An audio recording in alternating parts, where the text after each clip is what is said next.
Today we got another tier list to do for the episodes that I watched this week. Now, last week I didn't do a tier list because I was sick and also it was like, you know, Thanksgiving time and all that, so I decided not to do it, okay? But this week we are doing one, and we're only gonna talk about the episodes last week. We're not gonna, or that I watched in the most recent week, not the ones that I missed from the week that I didn't do a tier list, okay? Just keep that in mind. If you enjoyed the video, click the like button.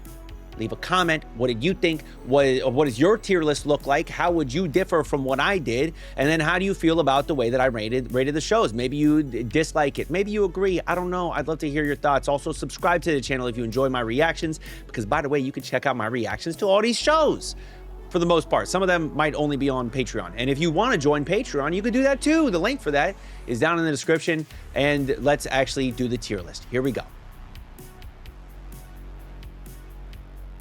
Let's get this thing started. Let's do this thing, okay? Here we go. First of all, I do want to honorable mention, I think, oh, not honorable mention, but I want to mention Chitose in the Ramune bottle. Chitose in the Ramune bottle has been gone for 4 weeks, damn near a month. I'm probably not going to pick up the show again. Maybe I will, maybe I won't. I don't really know. But like, it's gone for a month. When a show is delayed for a month, like I just don't really care about it anymore. Now, maybe I'll end up picking it up in the coming weeks and be like, oh, I'll just waste my day and watch all these episodes and catch up. But probably not, honestly. I'll be real with you. Once a show gets delayed like that, it gets out of the rotation, and then I get comfortable with it not being in the rotation, and it's, yeah, I don't know if I'm gonna watch it. I'll just be honest with you. I think I'm gonna leave it where it was, and because it got delayed, it's their fault, not mine. They should have waited to put it out when the show was actually done and ready to go out, and not early. That's on them. Oh, also, another kind of like honorable mention thing, Kingdom, I'm getting close to watching the new season. I'm almost there. I'm real close. I think I'm probably gonna start watching it on Sunday. Sunday, I'm gonna watch the first 2 episodes of the new season. I'm not gonna be uploading it to Patreon yet, but I will be watching it. So that's cool. I'm excited to watch it. Maybe I'll give my thoughts on them once I catch up, okay? Or I'll probably do it in the season tier list. Yeah. I'll do it in the season tier list because I'll have finished it by the end of the season. Okay, One Piece. One Piece was the best episode of the week. It was fucking amazing. It was absolutely phenomenal. Again, there are spoilers here because I'm talking about the episodes that actually aired. These are my opinions on the episodes themselves that aired. So you're about to get spoiled. And if you fucking skipped ahead and you missed me saying this, that's your fault. You should have watched the video. That's on you. Dude, One Piece. Bonnie, Nika. Now, oh yeah, there's something I do want to mention with the whole One Piece thing, okay? Like I did the whole like, oh, what if part of Luffy's powers is that he can free devil fruits, right? He can free devil fruits to like kind of unlock them. They're free now. And then everybody's like, yeah, that's stupid. No, Bonnie just looks like Nika because that's one of the futures. That's like the future that's the distorted future that she has there. Which, by the way, it's not technically a future. Like she can't, there's no future where she has the Nika fruit powers. That's an alternate timeline because technically she ate the age fruit. And if you eat one fruit, you can't eat another fruit. Otherwise you die. So like, but I understand it's her, like her imagination, she can do whatever she imagines. And so if she sees what Nika is, she can imagine herself being Nika. I get that. But also, how sick would it be if Luffy's powers, where he is the liberator, he is the embodiment of freedom, allows people to free their abilities? That'd be kind of cool, but I don't know. Whatever, man. The episode was amazing. There was that whole element of things. There's the, like, Emmett being awoken by Joy Boy, seeing Luffy as Joy Boy side of things. Oh my God, the episode was crazy.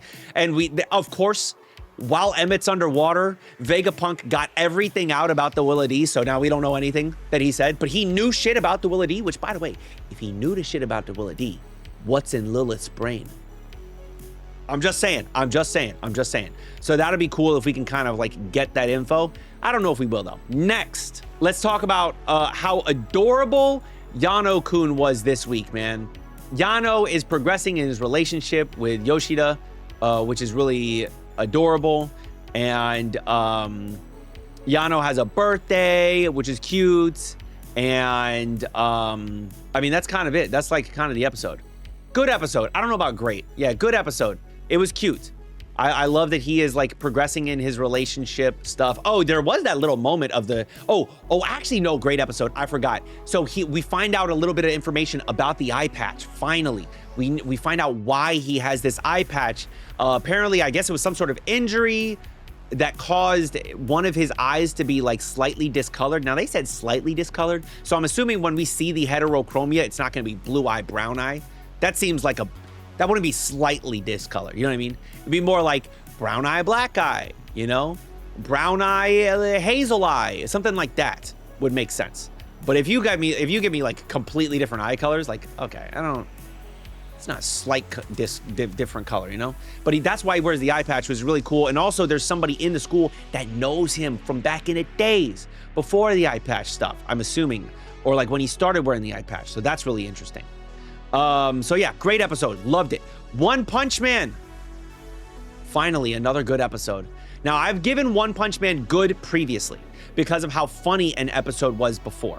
Now, this episode, not as funny. It's not like big on the funny, but they tried harder with the animation for the fighting. And because of that, we're going to give it good. Okay? Normally, I give it mid because normally it's mid.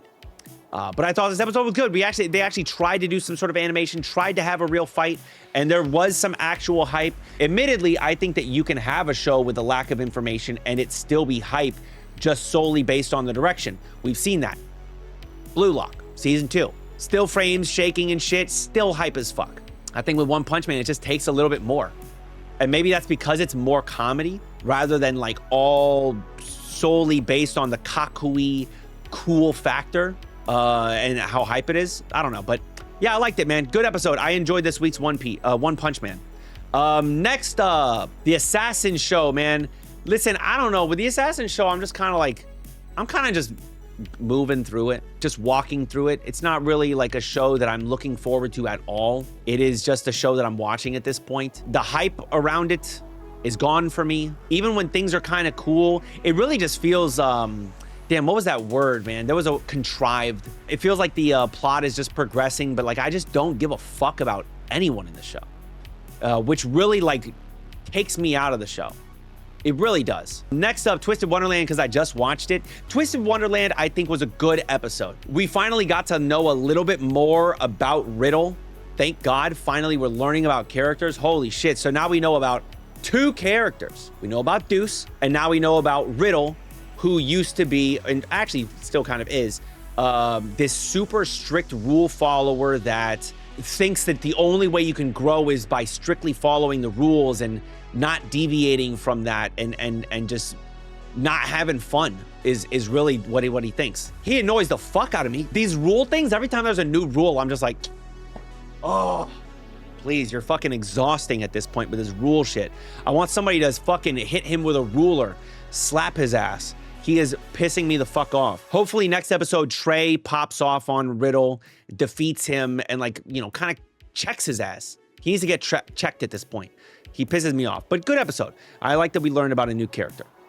Next up, My Hero. So, My Hero's kind of the aftermath episode. I like that the Todoroki family isn't like fucking butterflies and rainbows, all happy, we're back together. Like, no, they still got problems because they have a terrible past. Aoyama feels like he still needs to like atone for the mistakes that he made. And now Shinzo's part of the class now. There's like a graduation ceremony. Yeah, great episode. I don't think it was like peak or anything. I think we're done with the peak of My Hero. I think that part's gone. It'll be great, I think, throughout the rest of it. There might still be some peak, but for me, it'll probably end up being great through the rest of the show.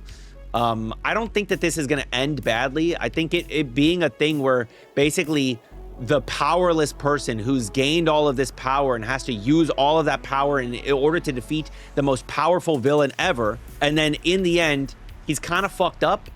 The powerless person that gained the power, the hero, he's kind of fucked up and like returns back to a normal life. I think that's fine.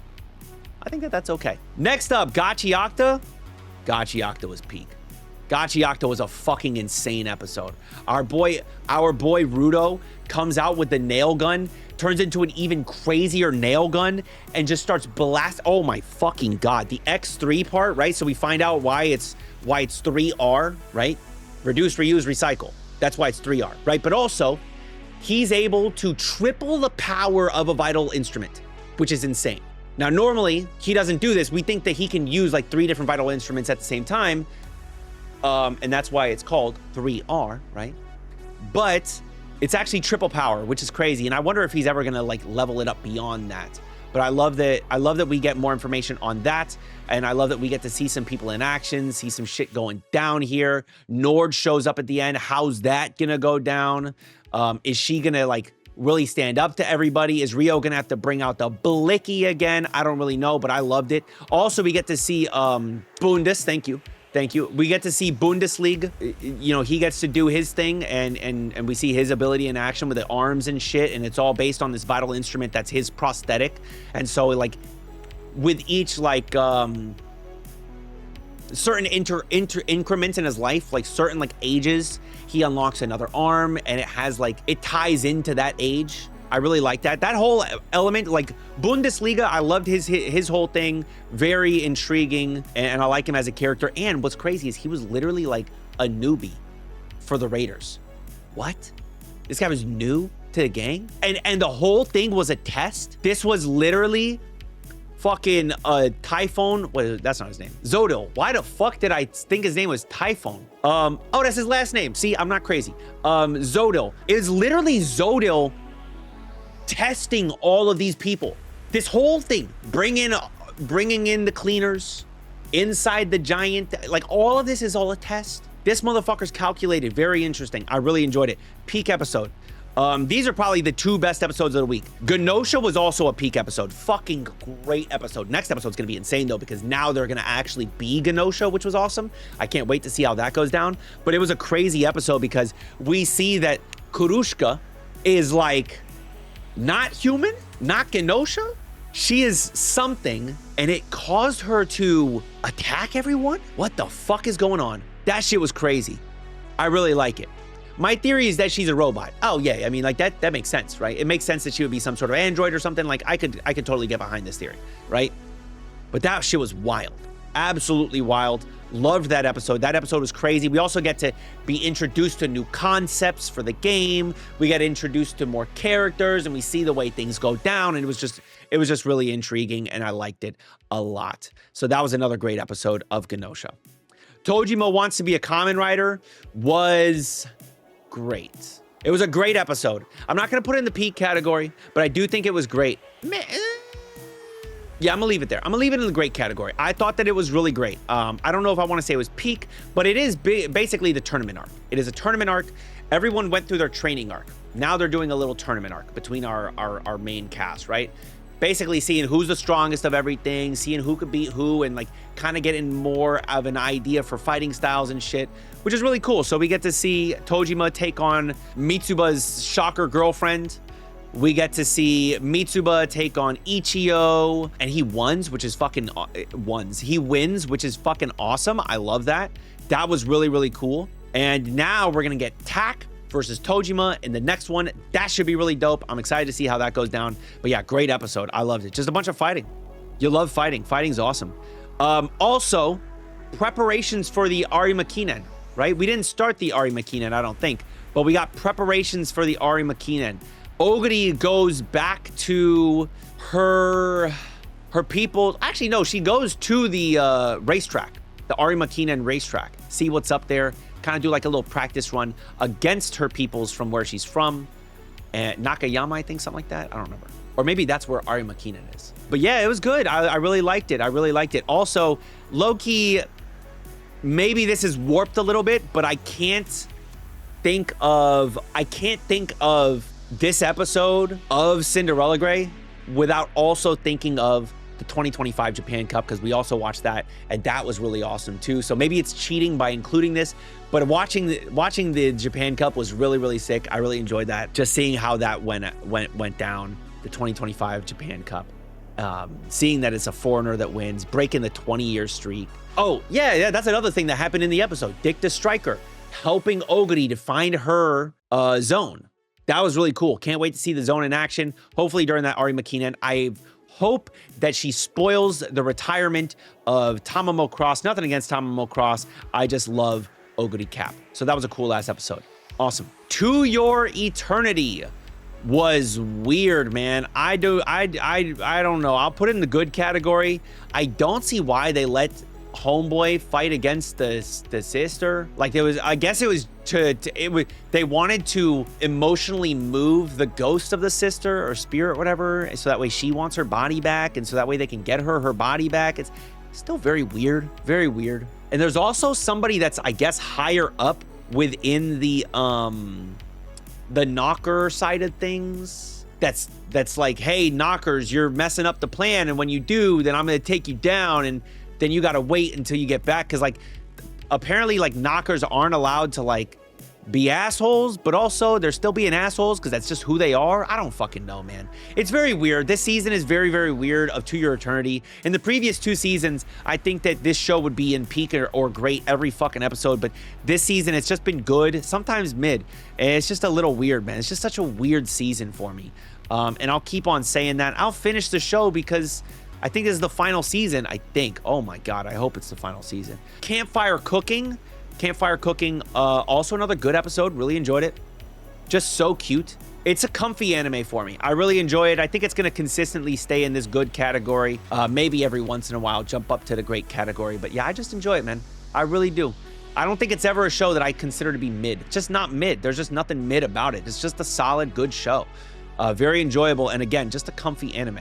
Next up, moves are being made. I think that this was a good episode. The Unlimited Gacha. I think it's a good episode because it's mostly a setup episode.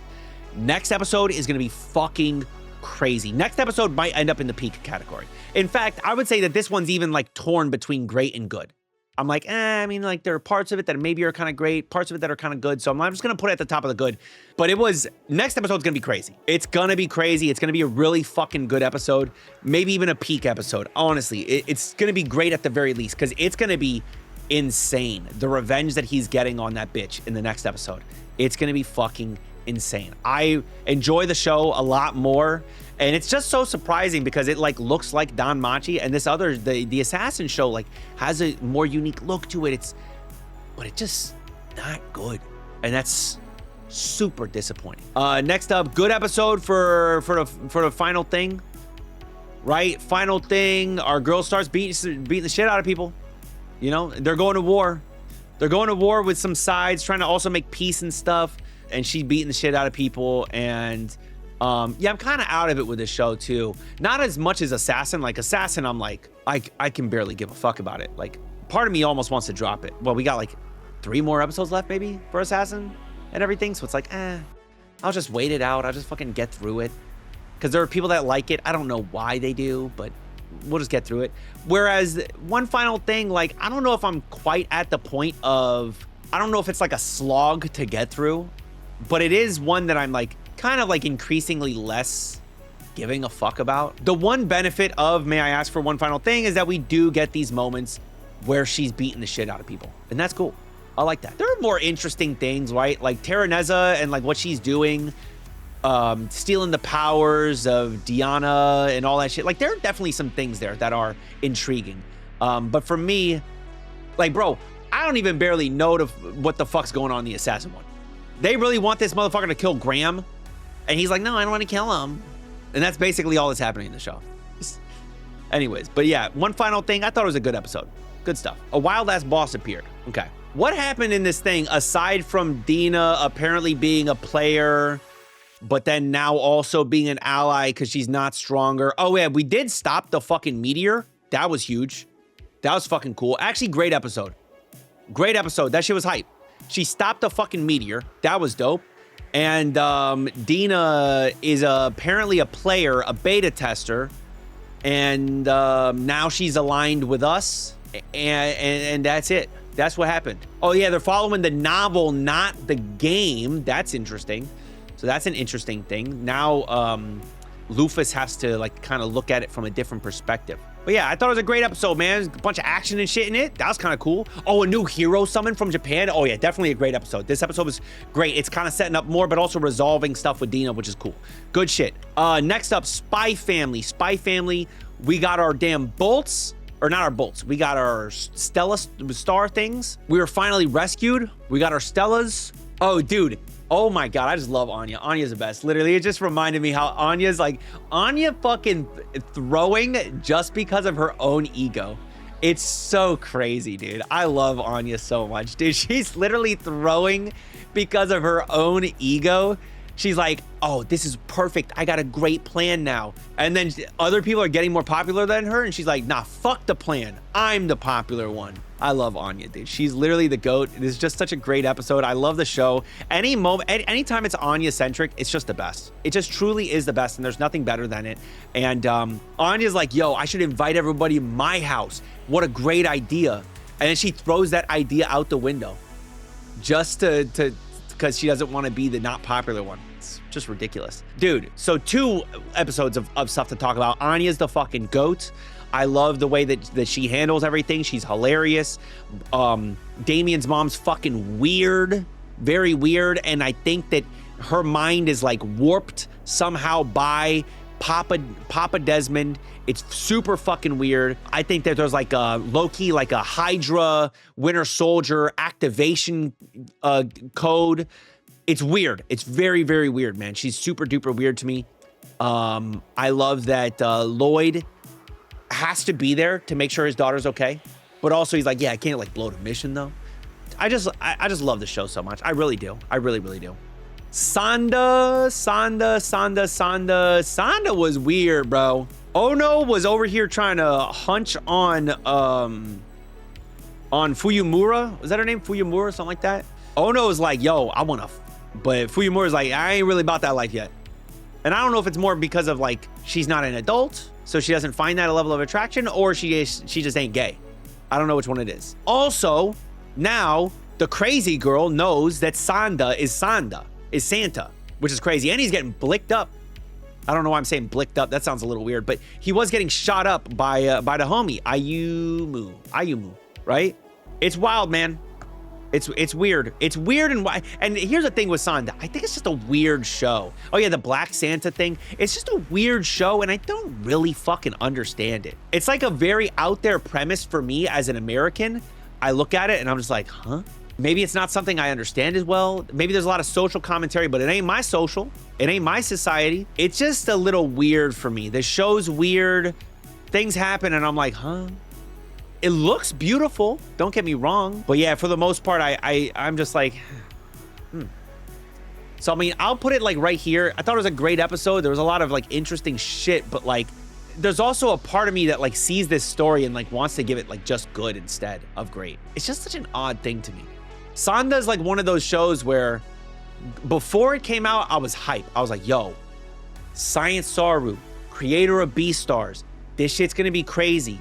And then it came out and I was like, yo, it is crazy. It looks amazing. But as the show kept on going on, I was just kind of more and more continuing to realize I don't really relate to this shit. It's kind of weird. Also, like, aside from maybe Fuyumura with her Ono thing and that stuff going on there, I don't know if I really give a fuck about the characters too much. It's just weird. It's just such a weird thing. And I don't think we've really dove into the characters as much as I would like, at least to a level where I would care about them more. Anyways, last one for the day. Who Made Me a Princess? For me, Who Made Me a Princess? This episode, there was a ball, you know, the thing happened, that went down. We got introduced to an evil character. I think that was the previous week, not this week. This week was her powers flipped out again. Lucas had to help her out again. Jeanette came by, she hung out, little tea party thing. That's good. I don't know. I think it was a good episode. Yeah, good stuff. Good episode. This is where I'm at with this one. This is my tier list. This is how I feel. Again, there are shows that I have not started watching, like the new season of Kingdom. Haven't started it, right? Chitose's in a ramen bottle. I know it's back, but I'm not watching it. Ranma, I gave up on. Tatsuki Fujimoto, that's done. And those are all the shows. Oh yeah, I gave up on Dusk Beyond the End of the World. I gave up on that one. And I'm sure there's something else in here that I've also given up on, but this is my tier list. And let me know how you feel down in the comments. How does your tier list differ from mine? How would you rearrange it? Using these categories: peak, great, good, mid. I'd love to hear your thoughts. You can let me know in the comments. Also, like the video so this video performs better and gets pushed out to more people. These videos don't really perform that well. I don't know if it's worth doing these tier lists, but maybe it will be worth next season because there's gonna be a lot of big anime. I don't know. We'll see. But also know One Piece to dominate. So it's probably just going to be free run dominating every week. Maybe JJK sometimes. We'll see. Subscribe to the channel. Help us reach 150,000 subscribers by the end of the year. Till next time, make sure you all keep it fresh.